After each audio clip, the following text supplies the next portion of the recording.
뭐 잘 아시겠지만은 지난 2020년에 공정거래 제도가 큰 폭으로 바뀌었습니다. 공정거래법이 전부 개정되는 그런 큰 변화를 겪었는데 지금 그 큰 틀이 유지가 되고 있지만은 그 이후에도 여러 가지 그 소소한 변화들이 많이 있었습니다. 그래서 이번 발표를 통해서 그동안에 바뀌었던 내용, 또 곧 바뀔 내용들, 그 다음에 뭐 바뀔 걸 예상이 되는 그 항목들, 이런 거에 대해서 발표하는 그런 순서를 갖도록 하겠습니다. 물론 시간 관계상 뭐 자세한 내용을 말씀드리기 어렵지만은 그 주요 항목 위주로 해서 말씀을 드리고, 전체적으로 시청하시는 분들이 이런 여러 가지 변화의 가독에 있다라는 것을 좀 알 수 있도록 그렇게 발표를 드리도록 하겠습니다. 발표 말씀드릴 순서는 공정거래법, 하도급법, 가맹사법, 대규모통업법, 분쟁조정제도, 소비자보호 전망, 이런 순서로 말씀을 드리도록 하겠습니다. 먼저 공정거래법에 대한 내용입니다. 그동안 아시겠지만은 대기업 집단 범위가 조정이 됐습니다. 지난 2022년 12월에 동일인 친족 범위가 축소 조정이 되었고, 사회이사 독립경영회사는 원칙적으로 기업 집단 범위에서 제외되는 그런 조치가 있었습니다. 그리고 지난 2023년 12월에는 산학년 협력기술회사 및 자회사는 기업 집단 범위에서 영구히 제외되는 그런 법 개정이 있었습니다. 두 번째로는 대기업 집단 지정 기준 합리화가 추진이 되고 있습니다. 잘 아시는 바와 같이 상호 출전 제한 기업 집단 같은 경우는 기존의 10조라는 기준에서 GDP 연동으로 기준이 바뀌었습니다. 국내 총생산액의 1000분의 5 이상으로 이제 변경이 되었고, 올해는 아마 그런 기준에 따라서 기존의 자산 총액 기준에서 10.4조 원 이상의 기업 집단을 상호 출자 제한 기업으로 지정이 되었습니다.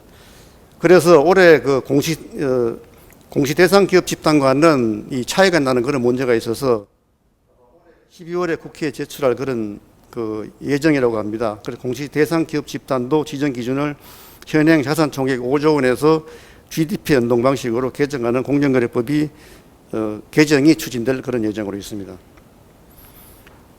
다음으로는 법인 동일인 요건이 마련이 되었습니다. 동일인은 법인이 있고 자연인이 있습니다.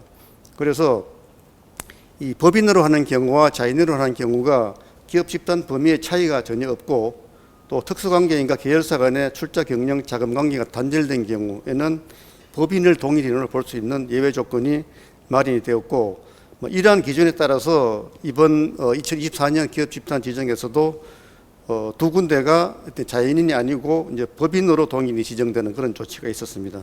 그래서 이러한 개정은 이제 동일인이 2, 3세로 경영권 승계가 본격화되고, 또 외국 국적을 보유한 동일인과 친족 등장, 이런 여러 가지 경제 변화에 대응하기 위한 그런 조치라고 판단이 됩니다. 이 공정거래 시행 내용은 참고로 보시면 될 것 같습니다. 보시면은 기업 집단의 범위가 같고, 또 특수관계인에 대한 부당한 이익 제공 등 우려가 없다고 인정될 것이라는 두 가지 요건이 규정이 되어 있습니다. 다음에 그 기업 집단 공시제도가 공정거래법에 많이 규정이 되어 있는데, 이 공시제도도 기업 부담을 완화하는 쪽 방향으로 많이 지금 개정이 진행이 되고 있습니다. 그래서 작년 5월 달에 대규모 내부거래 공시 기준 금액이 50억에서 100억 이상으로 상향 조정이 되었고, 또 8개 분기 공시사항을 연 1회 공시로 전환을 했고, 또 올해 8월 7일부터는 경미한 공시 의무 위반에 대해서는 과태료를 면제하는 근거를 마련하였습니다. 또 비상장사 등 중요사항 공시사항도 개선이 되어서 지금 8월 7일 날 시행을 앞두고 있는데요. 비상장사 등 중요사항 공시 항목 중에서 임원 현황 및 그 변동 사항은 공시에서 제외가 됐습니다. 그 이유는 기업 집단 현황 공시의 임원 현황 변동 사항과 중복이 되기 때문이었습니다. 그 다음에 이 공시 부담을 합리적으로 개선하기 위해서 공시 양식도 많이 정비가 됐는데요. 예를 들면은 기업 집단 현황 공시 중에서 특수관계인에 대한 유가증권 거래 현황, 물류 IT 서비스 거래 현황, 또 비상장사 중요사항 공시 중에서 타인을 위한 채무보전 결정, 임원 변동, 이런 부분이 변화가 있었습니다. 먼저 특수관계인에 대한 유가증권 거래 현황은 우리가 이제 성과 보상으로 주식을 주는 그런 경우가 있는데, 뭐 그런 경우도 이제 공시를 하라는 그 추가가 되는 그런 내용이 되겠습니다. 그래서 이거는 성과 보상 명목으로 주식을 뭐 주는 그런 경우에 이게 총수 일가의 지분율을 높이고 또 경제력 집중이 될 수 있다, 이런 우려에서 이런 공시를 하도록 이렇게 규정이 개정되었고요. 물류 IT 서비스 개선 거래 현황에서는 이제 매출 매입 중에서 이제 매입은 제외가 되도록 이렇게 개정이 됐고, 타인을 위한 채무 보전 결정도 기간을 이제 삭제하는 그런 조치가 있습니다. 그다음에 임원 변동은 아까 말씀드린 대로 법에서 이 삭제가 되기 때문에 그건 후속 조치로서 공시 매뉴얼에서 개정되는 그런 사항이 되겠습니다. 예, 지금 방금 말씀드린 내용을 요약했기 때문에 여기에 대해서는 참고를 하시면 되겠습니다. 그 다음에 기업 결합 심사 방식의 현대화를 계속 추진을 하고 있습니다. 먼저 디지털 경제에 대응한 기업 결합 심사 제도가 개선이 있었습니다. 그래서 기업 결합 심사 기준을 개정했는데 지난 4월 달에 예를 들면 무료 서비스 제공이나 네트워크 효과, 그다음 혁신적 서비스 창출 등 디지털 시장의 특성을 고려해서 기업 집단 심사 기준이 개정되고 보완이 되었습니다. 두 번째로는 자산 총액 또는 매출액 규모 산정 기준의 변경이 있었습니다. 아시는 바와 같이 지금 기존의 영업 양수 같은 경우에는 양도하는 회사는 계열사 자산 총액 또는 매출액 합산하지 않도록 되어 있습니다. 되어 있는데 그게 추가를 해서 합병을 하는 경우에도 기업 결합 상대 회사 또는 기업 신고 대상 회사가 그런 경우에는 계열사 자산 총액 또는 매출액에 합산을 하지 않도록 이렇게 개정이 되어서 이번 오는 8월 7일부터 시행이 되도록 이렇게 예정이 되어 있습니다. 그 다음에 시정 방안 제출 제도가 신설이 됐는데요. 이게 기존에는 우리 기업 결합의 시정 방안을 공정위가 설계를 하고 여기에 대해서 시정 명령을 하도록 이렇게 좀 설계되어 있습니다. 그래서 이번에는 기업 결합 신고 대상자가 기업 결합으로 초래되는 경쟁 제한 우려를 해소하기 위해서 시정 방안을 제출할 수 있도록 이렇게 바뀌었습니다. 이것은 EU에서 기존의 기업 결합 심사를 하는 그런 방식인데 그 EU의 방식을 벤치마크를 한 그런 사항이 되겠습니다. 그 다음에 기업 결합 신고 제도도 효율화가 됐는데요. 경쟁 제한 우려가 극히 희박한 기업 결합, 예를 들면은 사모펀드 설립이라든지 모자 회사 간의 합병 양수도 다른 회사 임원 3분의 1 미만 겸임, 또 계열사 간 합병으로서 피합병 회사 자체 규모가 300억 원 미만인 경우, 이런 경우는 이런 유형에 대해서는 신고 의무를 면제하도록 법 개정이 이루어졌고, 이것도 지금 8월 7일에 시행이 되는 걸로 그렇게 예정이 되어 있습니다. 그래서 이런 면제들에 이용된 신고가 이 전체의 42%를 차지하기 때문에 이런 유사 수준의 신고가 감소할 것으로 예상이 됩니다. 기업결합 심사 기준 개정 주요 내용은 자세한 내용은 제가 설명을 생략하겠습니다. 한번 읽어보시면 될 것 같습니다. 하나 말씀드릴 사항은 간이심사 대상이 정비가 됐는데 지금 온라인 플랫폼 관련해서 이런 보안성, 대체성이 없는 서비스를 공급하는 그 사업자 또는 사업 부분을 혼합 결합하는 그런 경우는 간이심사로 되어 있는데, 다만 그 월 평균 고객이 500만 명 이상, 그 다음에 기업 규모가 300억이 넘는 경우는 간이심사 대상이 아니고 일반 심사로 하게 되겠다라는 점을 하나 말씀드릴 수 있겠습니다. 시정 방안 제출 관련된 조항들은 참고하시기 바라겠습니다. 그 다음 시장 개별 지위를 추정하는 조항이 있습니다. 현재 연간 매출액 또는 구매액이 40억 원 미만인 경우에는 시장 기획 사업자 추정 대상에서 제외를 하도록 되어 있는데, 지금 여러 가지 경제 여건 변화, 경기 규모의 변화라는 것을 반영을 해서 2배를 상향을 했습니다. 그래서 80억 원 미만 사업자는 시장 지배적 사업자 추정에서 제외하도록 규정이 되었습니다. 다음에 전자문서 제출이 활성화될 걸로 예상이 되는데,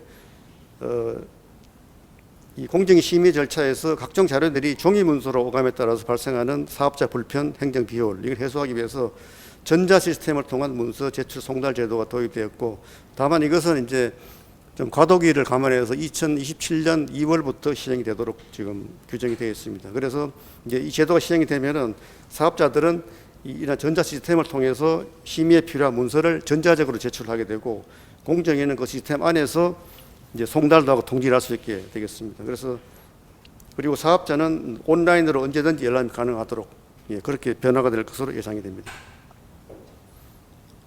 관련 규정은 참고를 하시기 바라겠습니다.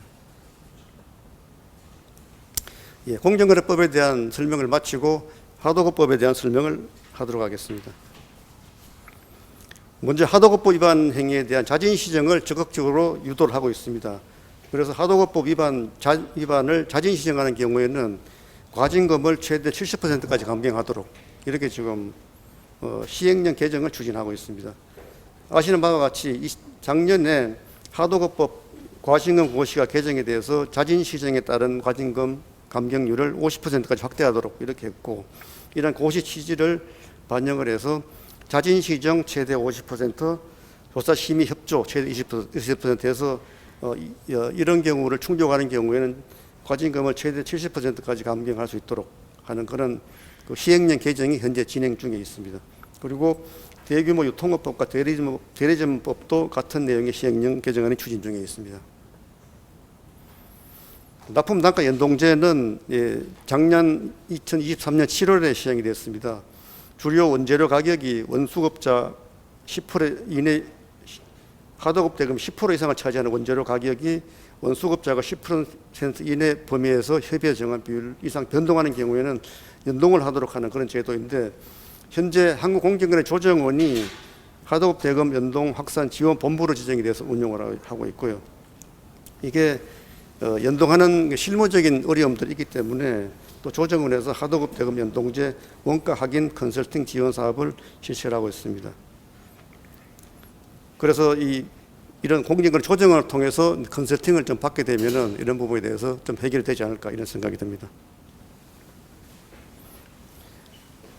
또 2023년 1월 달에 하도급 대금 결제 조건 공시제도라는 것이 시행이 되었습니다.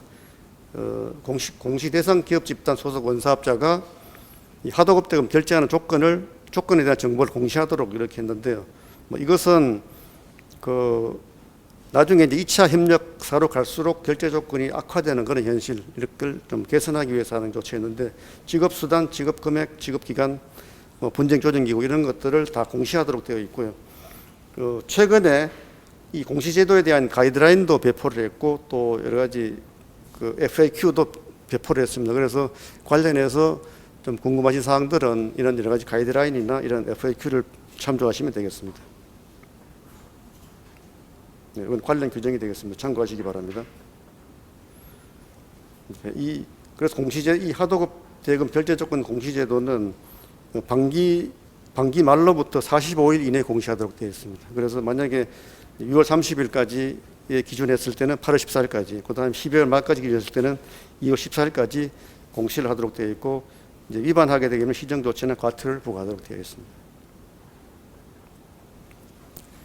그 다음에 하도급법의 기술유용 행위에 대한 제재 규정이 있는데, 여기에 대한 징벌적 손해배상이 이제 강화되고 있습니다. 그래서 원사업자가 수급사업자 기술 자료를 또 자기 또는 3자를 위해서 사용하거나 제3자에 제공해서 이 손해가 발생한 경우, 그런 경우에는 3배가 아니고 손해액의 5배까지 배상이 가능하도록 이렇게 지금 강화가 되었습니다. 그래서 이 조항은 8월 28일부터 시행이 되도록 이렇게 지금 예정이 되어 있습니다. 그리고 또 하나는 하도급법 위반 행위에 대한 손해액 산정 기준을 마련했는데요. 특허법 같은 유사 입법령을 참고해서 이 손해액 산정 기준을 마련해서 이 내용 역시 8월 28일 날 시행이 되도록 규정이 되어 있고요. 기본 산정 기준은 피해 기업의 생산 규모를 넘는 범위에 대해서도 합리적 금액을 받을 수 있도록 폭넓은 피해 구제가 가능하도록 이렇게 규정이 되었고, 대가 수준도 통상 대가보다도 높은 합리적 대가 수준으로 이렇게 규정을 하였습니다. 그 다음에 물품뿐만이 아니라 용역까지도 포함이 되게 되어 있고요. 그 다음 원사업자 이익뿐만이 아니라 3자에게 제공한 경우 제3자가 얻은 이익도 포함하도록 이렇게 규정이 되어 있습니다. 그래서 대폭 이 손해액 산정이 강화가 되었다라는 걸 말씀드리겠습니다. 이거는 관련 조항인데 나중에 참고를 하시면 될 것 같습니다. 예, 하도급법에 대한 설명을 마치고 가맹사업법, 대규모 유통업법에 대해서 간단히 살펴보도록 하겠습니다. 우선은 가맹사업법에서 필수 품목 관련 가맹계약서 기재가 의무화가 되었습니다. 그래서 필수 품목 같은 경우는 항목 및 공급가격 산정 방식을 계약서의 필수적인 기재사항으로 포함하도록 그렇게 규정을 했고, 이 제도는 이제 7월 3일 날 시행을 앞두고 있는 그런 사항이 되겠습니다. 또 하나는 필수 품목 관련된 거래 조건 변경 시에 협의를 의무화하는 내용으로 시행령 개정이 추진되고 있는데, 가맹점주한테 이게 불리하게 만약에 거래 조건이 변경되는 경우에는 가맹점주와 협의를 하도록 되어 있고, 이러한 내용들을 정보 공개서뿐만이 아니고 가맹 계약서에도 포함하도록 이렇게 하고 있고, 또 절차 규정 같은 것도 가맹 계약서 기재하도록 이렇게 지금 규정을 하고 있고, 이건 이제 시행령이 현재 개정 중에 있다 이렇게 말씀드릴 수 있겠습니다. 그 다음에 가맹 분야 불공정거래 심사 지침이라는 것은 기존에는 없었습니다. 없고 그 일반 불공정거래 행위의 어떤 심사 지침을 참조를 했었는데, 이 가맹 분야에서는 뭐 점포 환경 개선 강요라든지 부당한 영업지역 침해, 판촉 행사 동의의 위반 이런 좀 특이한 규정들이 있기 때문에 여러 가지 이러한 그 특유의 불공정거래 행위에 대한 그 심사 지침을 만들었고, 특히 외국 소재 가맹 본부가 국내 가맹 사업자와 협약을 체결하는 경우도 적용될 수 있다는 것을 명시를 했습니다. 그리고 판단 기준은 이제 거래 내용의 불공정성을 중심으로 하되 경쟁 제한성, 경쟁 수단 불공정성도 고려할 수 있도록 이렇게 기준을 바꿨습니다. 기준을 제정을 했습니다. 그 다음에 점주단체 등록제 및 협의 의무제 관련된 내용인데, 이거는 현재 진행이 되고 있는 내용인데, 어쨌든 이 내용에 대해서 공정위에서는 여러 가지 좀 유보적인 입장을 지금 취하고 있고, 앞으로 뭐 정부 부처라든지 이해관계자한테 충분한 의견 개진 기회가 부여가 되고 심도 입헌 논의 과정을 거쳐서 입법 여부가 결정될 필요가 있다라는 이제 보도 자료를 지난 4월달에 그 배포한 그런 바가 있습니다. 그래서 이건 여러 가지 좀 감안해야 될 사항이 있다, 이런 게 현재 공정의 입장이다 이렇게 생각할 수가 있겠습니다. 가맹사업에 대해서 말씀드렸고, 유통업법에서는 경영활동 간섭행위라는 것이 있는데, 거기에 대한 세부 유형을 올 2월 달에 신설을 했습니다. 신설을 해서 예를 들면은 납품업자 종업원 선임 해임 근무지역 결정에 간섭한다든지 뭐 판매 품목 시설 규모 영업시간 등 부당 제한하는 행위 등, 그래서 이런 그 경영활동 간섭 행위가 세부 유형 신설이 됐기 때문에 앞으로 이러한 위법 행위에 대해서 좀 규제가 더 효율화될 수 있도록 이렇게 조치를 했습니다. 마지막으로 분쟁 조정제도 소비자 보호에 대해서 간단히 말씀을 좀 드리겠습니다. 우선 이제 분쟁 조정제도에 있어서 이 조정은 상임위원 제도가 도입되었습니다. 그 동안에는 그 공정거래 분쟁 협의회 위원장을 공정거래법뿐만 아니라 하도급법, 유통업법, 대리점 약관법 전체 다 비상임으로 했습니다. 비상임으로 했는데 이번에 다 상임으로 그렇게 했고, 현재 공정거래 분쟁 조정 협의회 위원장은 상임으로 실제 운영이 되고 있습니다. 그리고 협의회 위원장의 영리활동 종사 금지 규정도 규정이 되어서 뭐 공정거래법, 또 하도급법, 유통업법, 대리점 약관법에 모두 다 규정이 되었습니다. 그 다음에 수소법원 소송 절차 중지 제도가 도입됐는데, 소송과 관계해서 소송이 진행될 경우에 수소법원이 그 소송 절차를 중지할 수 있도록 이런 제도가 좀 마련이 돼서 조정을 좀 활성화할 수 있도록 이렇게 조치를 했고요. 그 다음에 뭐 수소법원이 중지하지 않는 경우는 협의회에서 조정 절차를 중지하도록 이렇게 규정을 했습니다. 그 다음에 작년 12월에는 그 이런 분쟁 당사자가 소송을 제기한 경우에는 지체 없이 협의회에 통지를 하도록 이런 절차 규정을 보완을 했습니다. 또 하나 현재 통합분쟁조정법 제정이 추진되고 있는데, 현재 6개 법률에 규정된 조정원 설치 운영, 분쟁조정 절차 이런 것에 대한 규정을 하나의 법률로 통합하는 그 안들 입법 예고를 이미 했고, 지금 약간 수정안, 그러니까 약관 조정조서에 재판상 화해 효력을 부여하지 않는다든지 중재제도 미도입, 그다음 절차적 권리 보장 이런 규정을 해서 좀 수정안이 현재 법제처 심사 중에 있습니다. 마지막으로 소비자 보호 종합 대책인데요.